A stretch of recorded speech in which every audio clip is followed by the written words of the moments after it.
आज की कहानी का शीर्षक है भरोसा। ये प्रिया है अक्की और प्रिया ये है मेरी धर्मपत्नी।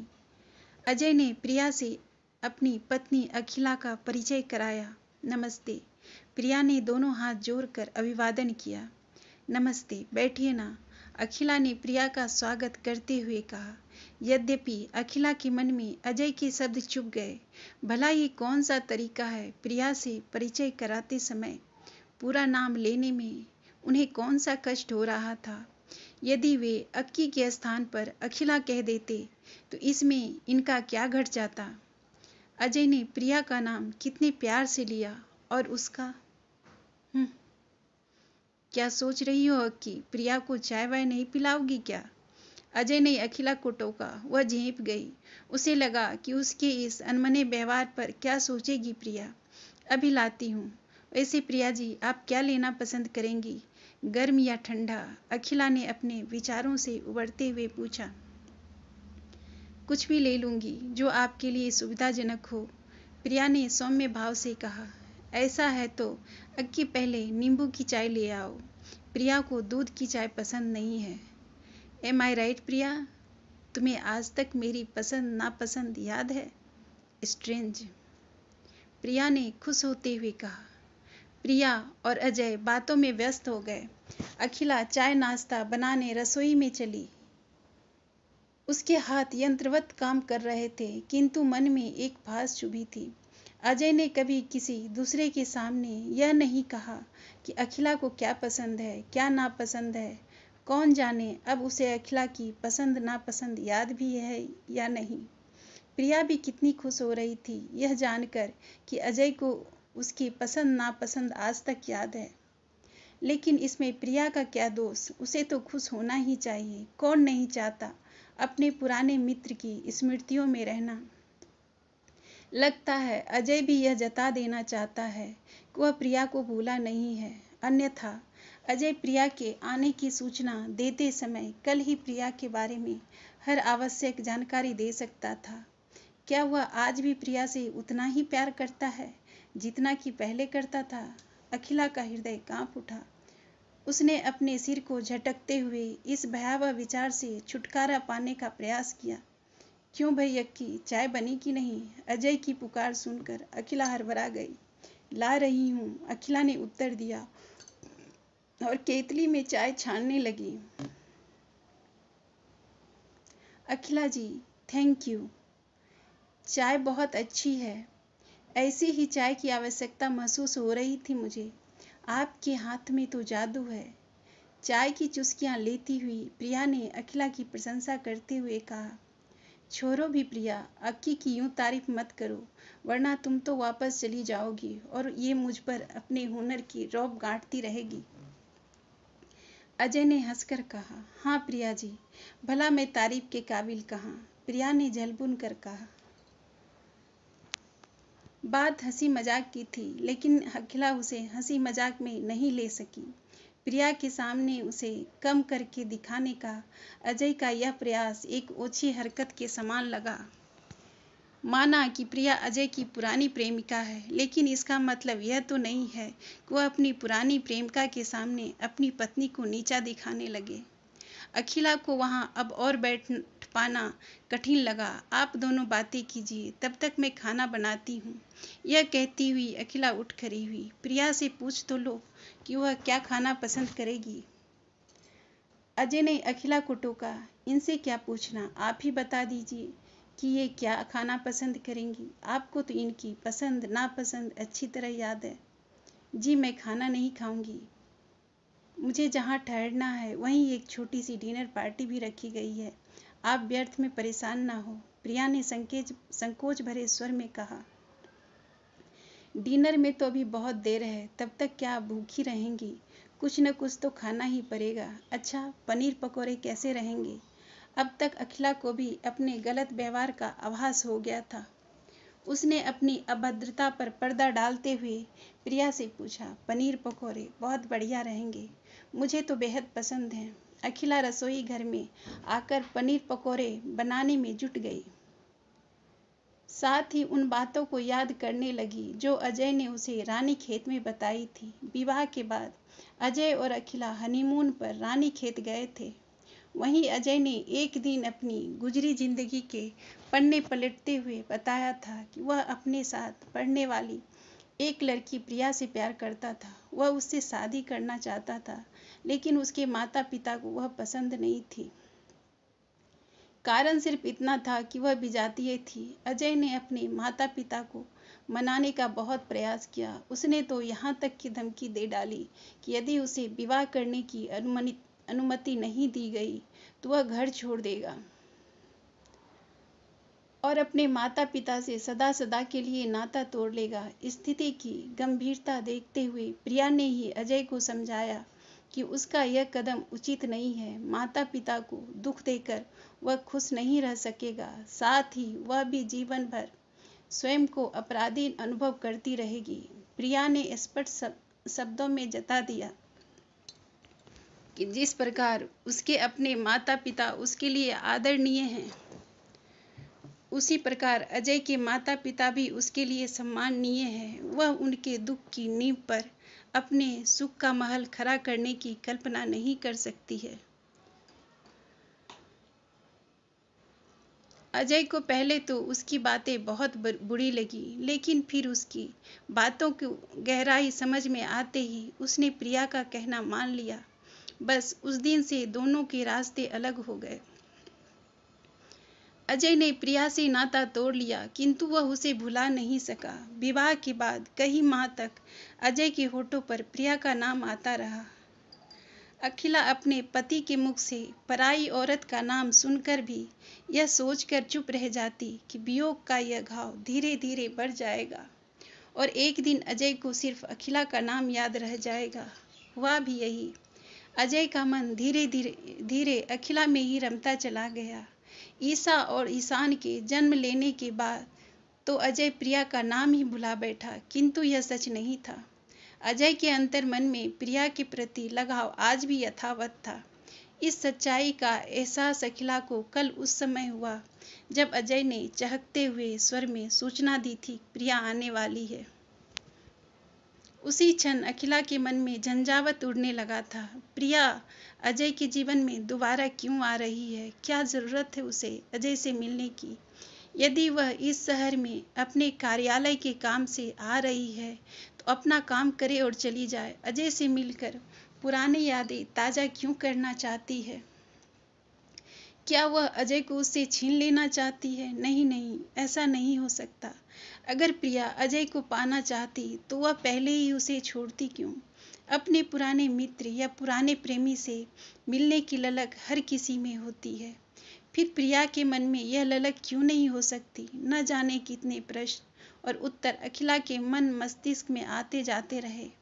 आज प्रिया को आमने सामने पाकर उसकी सुंदरता और सौम्यतापूर्ण व्यवहार देखकर अखिला को समझ में आ गया कि अजय की जगह कोई और पुरुष होता तो वह भी प्रिया को भुला नहीं पाता।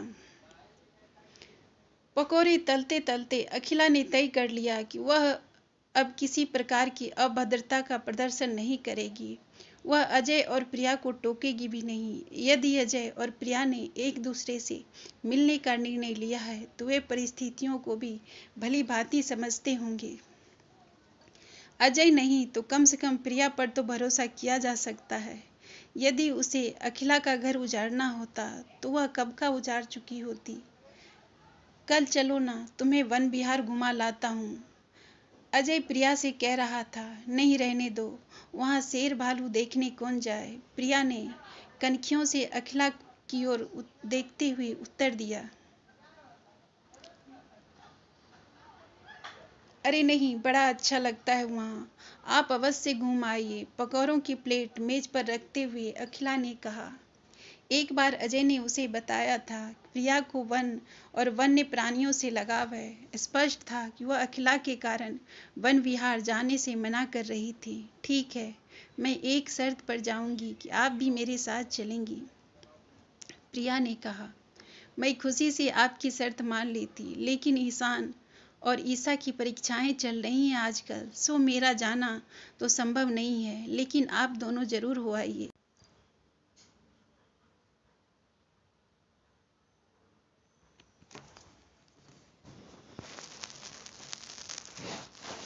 अखिला ने सहज स्वर में आग्रह किया।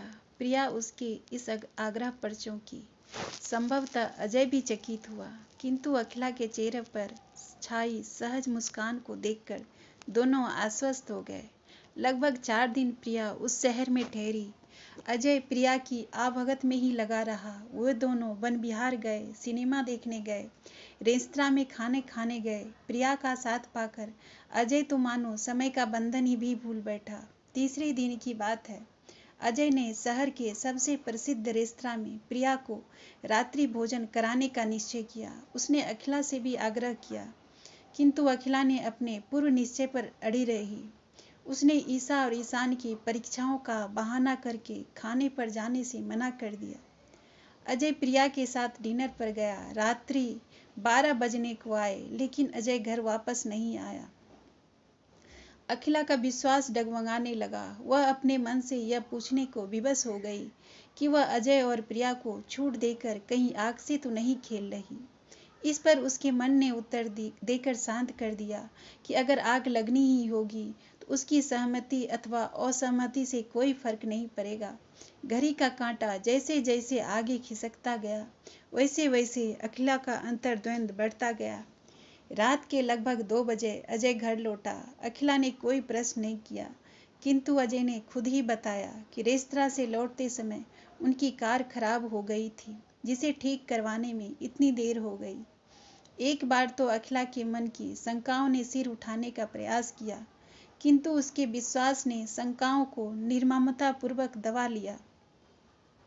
कभी कभी किसी को खो देने का भय आर या पार की लड़ाई ठान बैठता है। कुछ ऐसी ही लड़ाई अखिला अंतर्मन से लड़ रही थी। ऐसा नहीं कि अखिला का नारी मन प्रिया से भयभीत न हुआ हो। दूसरी शाम को प्रिया जब गुलाबी रंग की साड़ी पहनकर आई तो उसके सौंदर्य के सामने अखिला को अपना रूप रंग बुझा बुझा सा लगा। प्रिया अविवाहित जीवन जी रही है। उसने अजय को खोने के बाद किसी और को नहीं अपनाया। अपने अकेलेपन से भरे जीवन में उसे अपनी देह को सजाने संवारने का भरपूर समय मिल जाता है। वह नौकरी पेशा भी है, इसलिए सज संवर कर चुस्त दुरुस्त रहना उसके लिए जरूरी भी है। इन सब के विपरीत अखिला आम भारतीय गृहिणी की भांति पति और 2 बच्चों के सार संभाल में ही उलझी रहती है। प्रिया की पतली कमर को देखकर उसे अपनी कमर के बढ़ चुके घेर का पश्चाताप हुआ। उसका मन यह मानने को कदापि तैयार नहीं हुआ कि उसकी स्थूल कमर के लिए उसके बच्चे जिम्मेदार हैं। कितना समय प्रिया अपने दफ्तर के कामकाज में देती है, उससे 1/4 समय भी यदि अखिला अपने देह को व्यवस्थित रखने में दे पाई होती तो आज उसे अपनी देह के बेडौल होने की लज्जा का अनुभव नहीं करना पड़ता। अखिला में यही तो एक खूबी है कि वह अपनी कमियों को न केवल समझ जाती है यपुतु न कमियों को स्वीकार करने में हिचकिचाती नहीं। उसने तय किया कि अगर प्रिया के जाने के बाद उसका पारिवारिक जीवन ठीक ठाक रहा तो वह अपने ऊपर ध्यान देना शुरू कर देगी। अभी भी वह प्रिया जैसी सुघर देहयष्टि पा सकती है। प्रिया के आने से अखिला को इस बात का भी एहसास हुआ कि अब वह अजय की पत्नी मात्र बनकर रह गई है। अब उसमें अजय की प्रेयसी वाली बात नहीं रही, जैसा कि ईसा के जन्म के पहले तक थी। ईसा के जन्म से पहले अखिला स्वयं को अजय की पत्नी ही नहीं प्रेयसी भी मानती थी, और उसी प्रकार अजय की भावनाओं का ध्यान भी रखती थी। उसे प्रेयसी के रूप में पाकर ही तो अजय प्रिया की यादों के प्रभाव से उभर सका था। अखिला को लगा कि चलो अच्छा हुआ जो उसने एक रूढ़िवादी पत्नी की भांति प्रिया को लेकर अजय से झगड़ा नहीं किया। प्रिया तो 4 दिन के लिए आई है, 4 दिन बाद चली जाएगी, लेकिन उसे लेकर झगड़ने से उत्पन्न होने वाली कटुता जीवन भर अखिला और अजय के बीच कांटे की भांति चुभती रहेगी।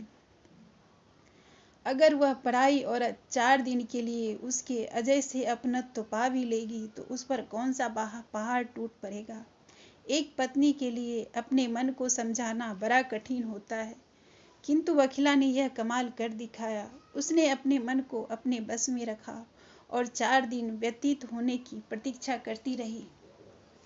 चौथे दिन दोपहर को अजय ने बताया कि प्रिया शाम 7 बजे की गाड़ी से जाने वाली है।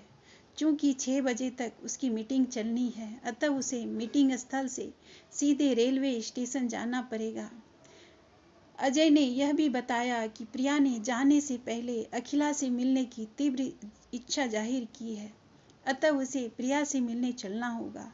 अखिला को भी लगा कि उसे प्रिया को विदा करने जाना चाहिए।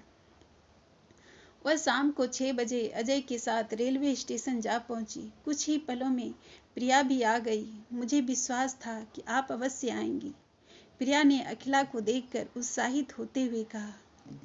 तुम जब भी मुझे बुलाओगी मैं अवश्य हाजिर हो जाऊंगी, अखिला ने भी आत्मीय स्वर में उत्तर दिया। मुझे आपसे एक बात कहनी है। यदि मैं आज यह नहीं कह पाई तो मेरा मन मुझे चैन नहीं लेने देगा, प्रिया ने अखिला को अजय से परे ले जाते हुए कहा। हाँ हाँ बोलो, क्या बात है? अखिला की दिल तेजी से धड़कने लगा। बात यह है कि मैं आपको धन्यवाद देना चाहती हूँ। धन्यवाद किस बात के लिए? अखिला ने चकित होते हुए पूछा।